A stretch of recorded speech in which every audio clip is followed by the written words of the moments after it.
আমার বউয়ে কিন্তু রান্ধিও খাওয়াই, কারণ তাই চাইন যে আমি তাহলে এই বুঝটা দিছি যে আমার টিমর ইসা মিডিয়া টিমর যে বা যারা কাজ করে এরা কাজ করিয়া দেয় বিদায় আজকে বালা কোট ফিন্ডাম শার্ট ফিন্ডাম ভাই বইনেন বা মা। যে সময় আমি নাটক প্রথম প্রথম করছি ওভাবি ফ্যামিলি থাকি আমি আবার একজন মানুষ, হয়তো এক সময় মানিয়ে নিছুন না, আর এখন হয়তো না মানিয়েও কিছু করার নাই, তারারও দেখছেন যে তারাও বিরক্ত হয়ে গেছেন আমার উপরে।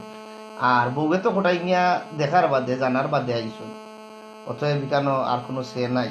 কারণ তাই জানেন আমি যেদিন প্রথম কইনা দেখা দিয়েছিলাম ওদিনও কইছিলাম যে মাসের মাঝে 20 দিন আমারে আপনি পাইতা নাই, আর হয়তো 10 দিন পাইবা, কারণ আমি যা যাবর মানুষ, শিল্পী মানুষ, আমি মানুষের লাগি হয়তো আল্লাহ আমার দুনিয়ায় দিছে, মানুষের কল্যাণে কাজ কর্ম।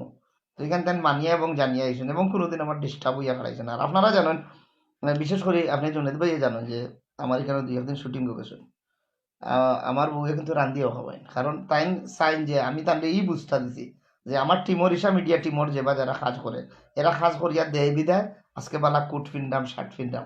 কারণ আজকে যদি আপনার কর্মচারী বাড়ান না থাকে আপনার দোকানের যত বালা মাজন উল্কা আপনার ব্যবসা চালাইতে পারতাম না। এরা রুজি করিয়া দেড় বিদায় আমরা বালা চলতাম, গাড়ি দৌড়াইরাম, বাড়ি আছে এই আছে সেই আছে।